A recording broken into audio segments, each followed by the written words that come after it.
Vice President Bush, you have been touring through Europe talking about the question of negotiating a zero option or reduction in the intermediate range nuclear missiles.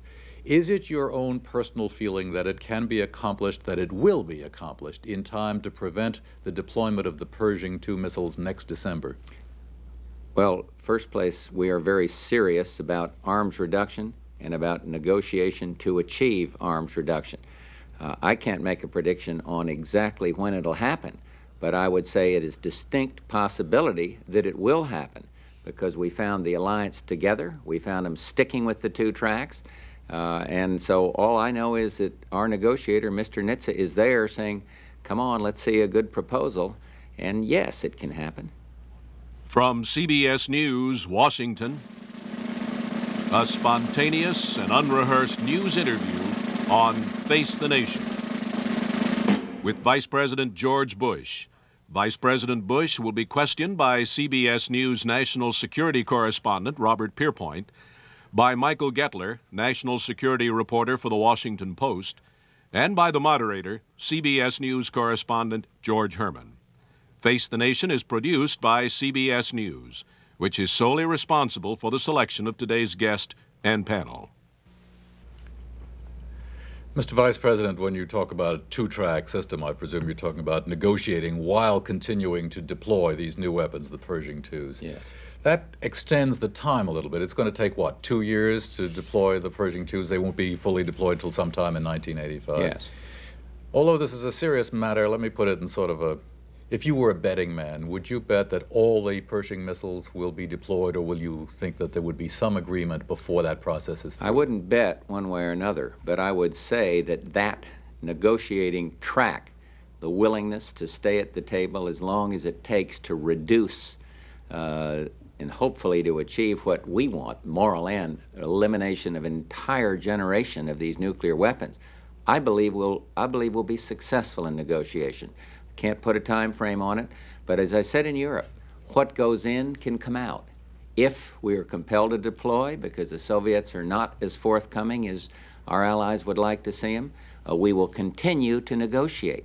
But that deployment date, Mr. Herman, is set, and we are not going to vacillate and pull away from it. It is firm, and one thing I found where the allies were together on that. Mr. Vice President, now that you've talked with the President about the results of your trip, you've presumably given him some judgments of your own. Can you tell us whether there's likely to be any new American initiative, perhaps for some intermediate steps, to break the deadlock at the Geneva arms talks, or whether the Russians must take the next step?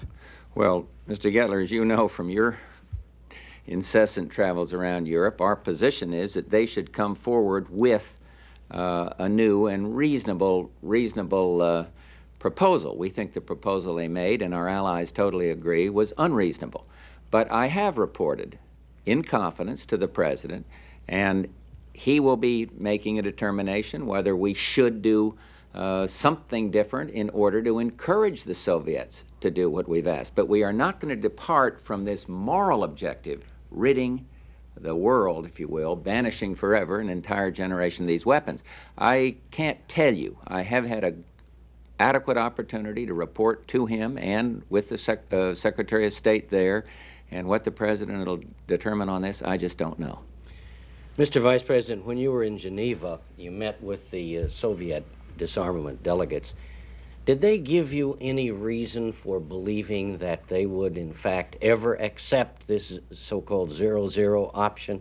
No, they did not, Mr. Pierpoint. I would be misleading the public if I said there was, out of those conversations, there was reason to be hopeful. But as you look at the equation, as you look at the capabilities of these Pershings and cruise launch missiles, there's ground launch cruise missiles, there is every reason to feel that the Soviets would want the kinds of reductions we're talking about. But I did not get that directly from talking to the Soviet negotiators. And you talk about reductions now. You're not necessarily then going to stick to this 0-0 option, and especially if the Soviets have made it clear to you that they won't accept that. Well, so we might go back to Mr. Gettler's question. What is the United States going to do? Is it going to be stuck on dead center, or is it going to make a compromise proposal? Well, in the first place, in terms of the proposal of eliminating this entire generation of weapons, as I went across Europe and talked to opposition leaders and talked to government officials, heads of government in every country, I never heard one argument against the zero option except that the Soviets don't like it. The Soviets won't do it. Now, that is not a good enough reason to depart from an objective that the alliance shares, that the peace movements ought to share if they'd put it into focus.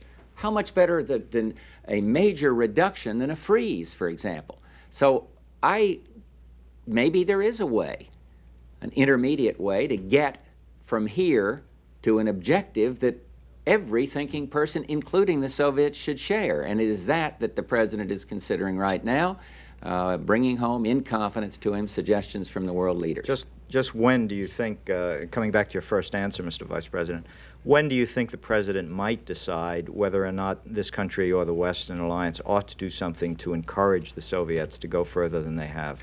I don't know when he'd decide, but I can tell you that whatever was done, if anything, would be done in full consultation with our allies. But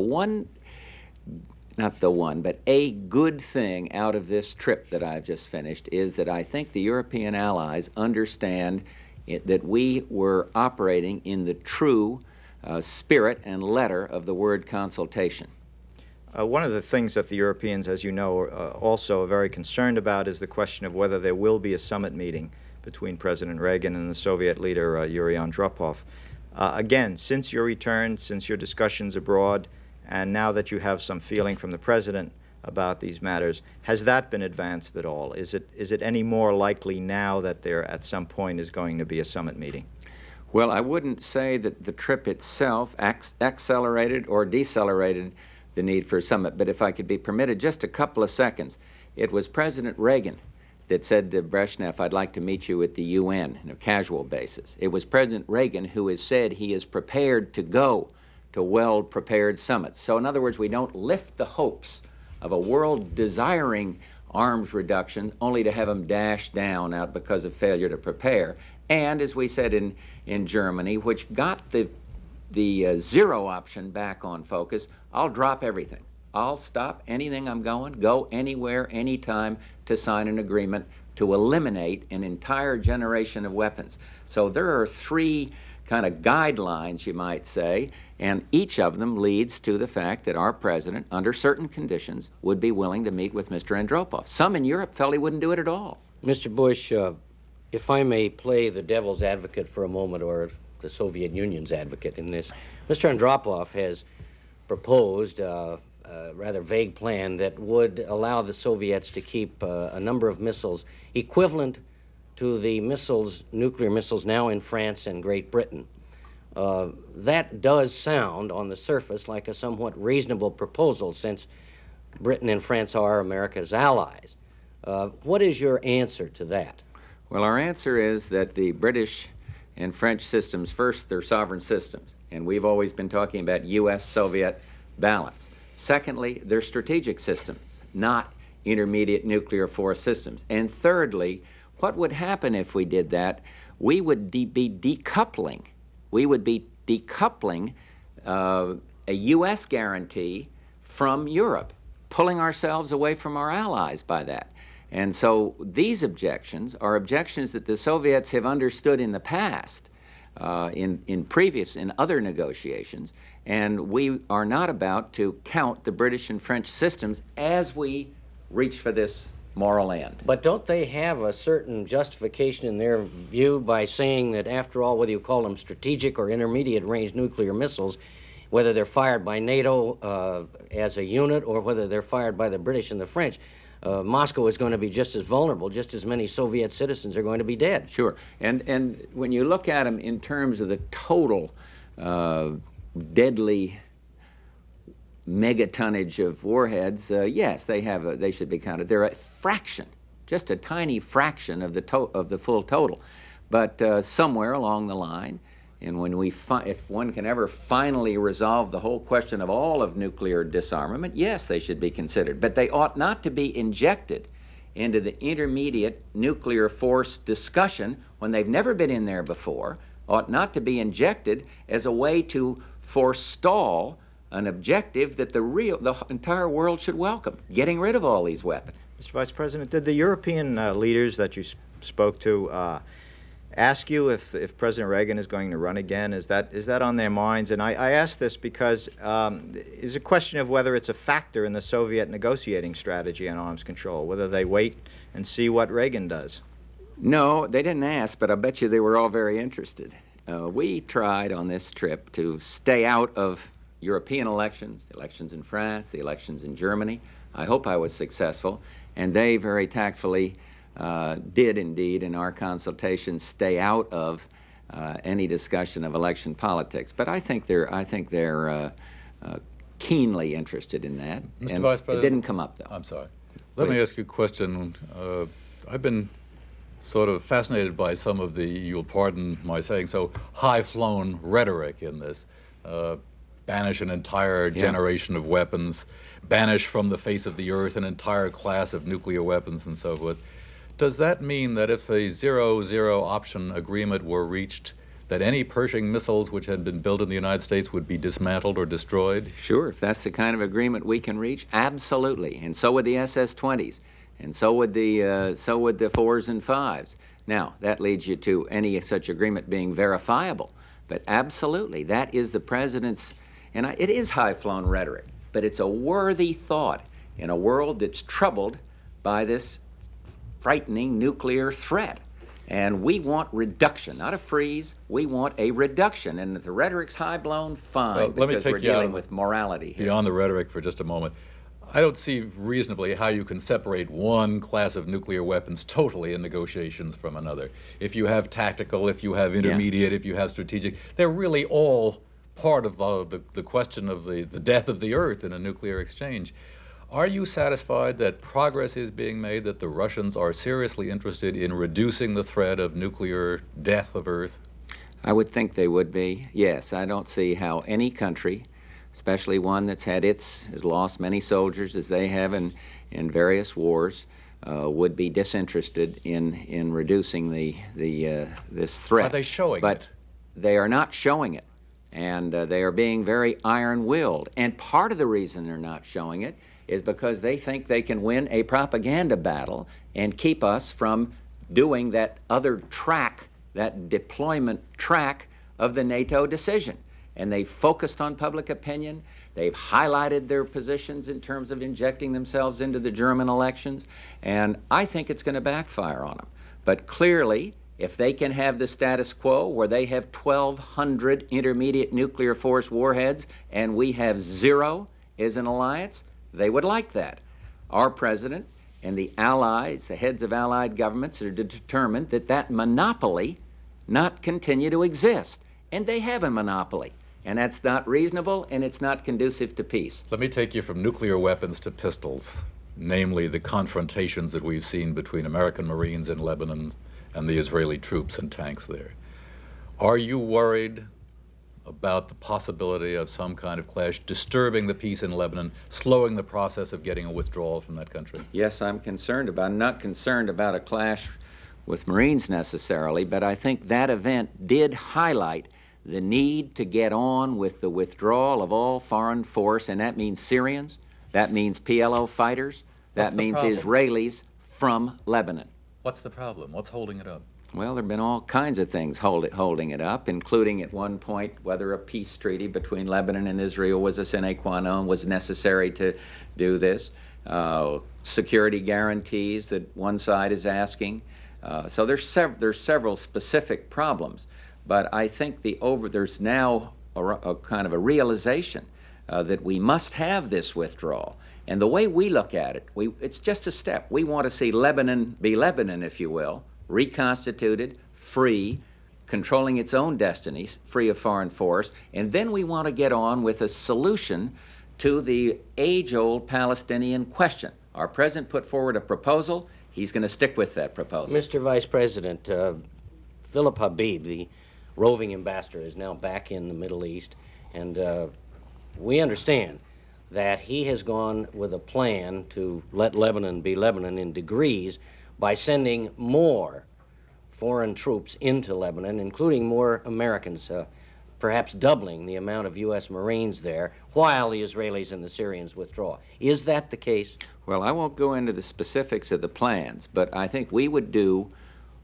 what the U.S., along with others, it has to be multilateral, have to have others cooperating, is necessary to do in order to cause this separation of force, in order to help be a catalyst for getting foreign force to withdraw. But in the specifics, I can't give you those. Well, can you just tell us whether more U.S. Marines are as a part of the No, plan? I can't give you that, but I've read the same stories you have, and all I'm saying is we want those foreign forces out. An environment with those foreign forces out would be more benign, and I can't say what we will do to fulfill our part in such a withdrawal. How concerned are you, sir, over the general direction in which American-Israeli relations are going now? The incident between the Marines and the Israeli troops is something that I think the American public has just never seen before, never been exposed to. It has an edge of nastiness to it that I think concerns a lot of people. Is this getting out of hand? Where do you see things going in terms of the overall relationship? I don't see it getting out of hand, but I share your hypothesis that it's a matter of great concern. Israel's a staunch ally. Israel's an ally for cultural and traditional and strategic reasons. But there have been differences with Israel, just as we've had differences with Arab countries. So I do worry about it, frankly. I worry about it very much.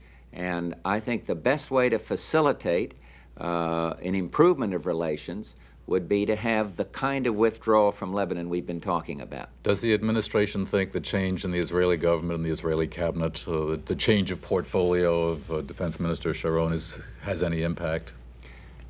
Mr. Herman, I'm going to fall back on an old diplomatic, not dodge, but we shouldn't talk about the internal affairs of Israel. That wouldn't be proper, how their cabinet is made up.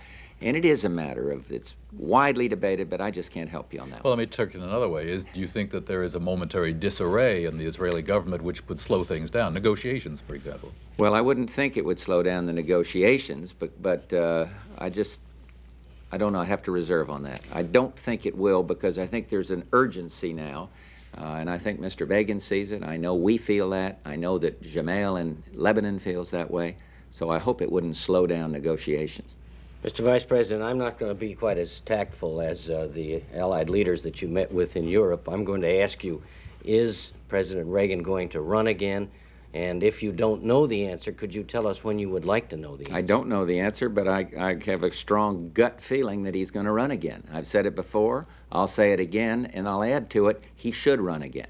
I think it's very, very important that he do run again. Do you have any idea, sir, when an announcement either to run or not to run will be made? Hey, listen, I got in trouble with some White House hotshots a few months ago for giving the Bush view on all that.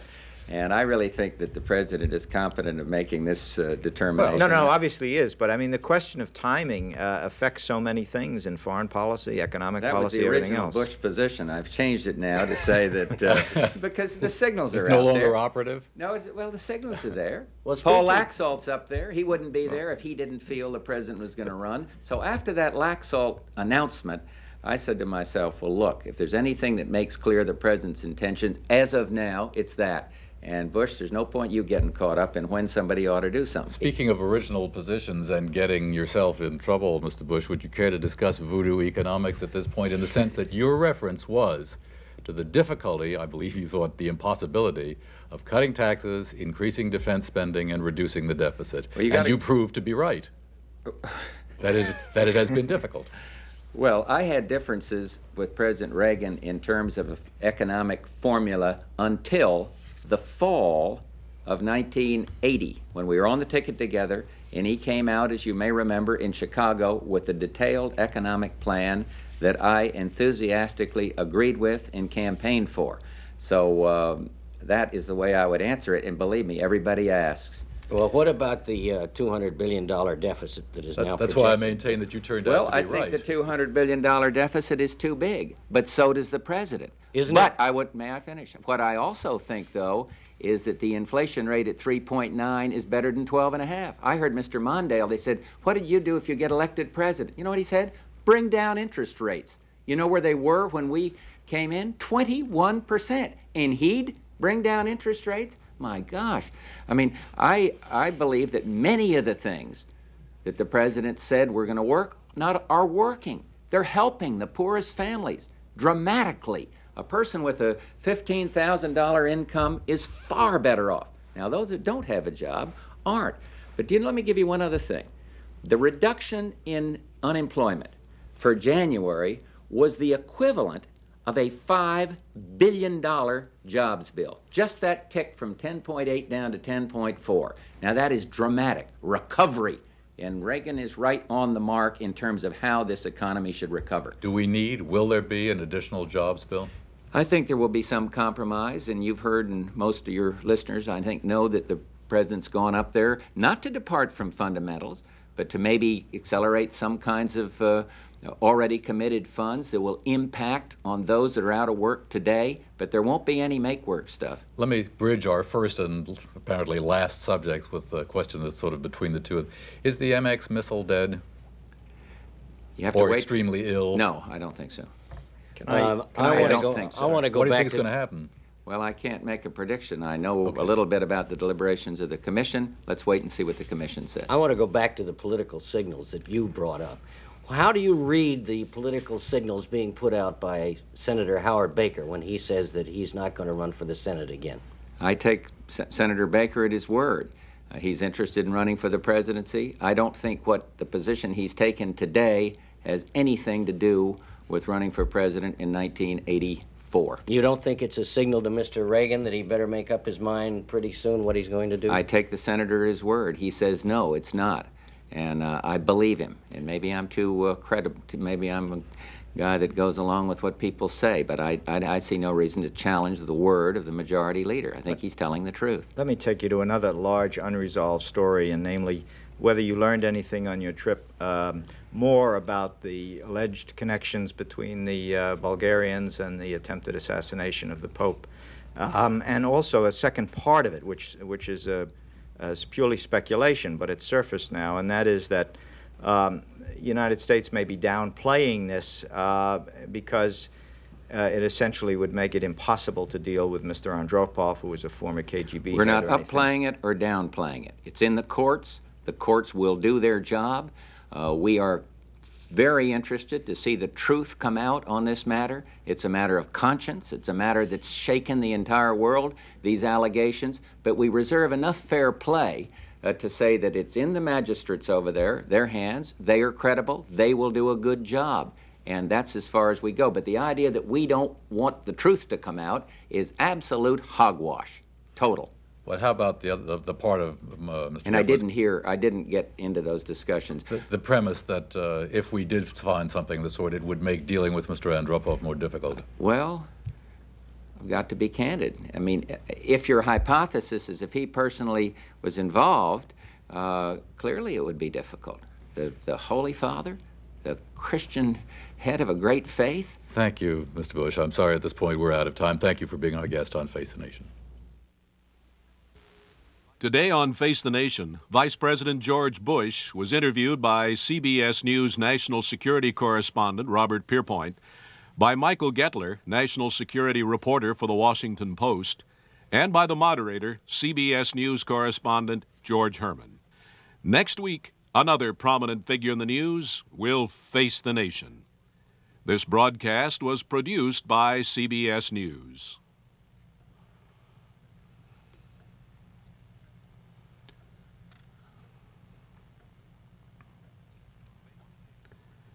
Face the Nation originated from Washington, D.C.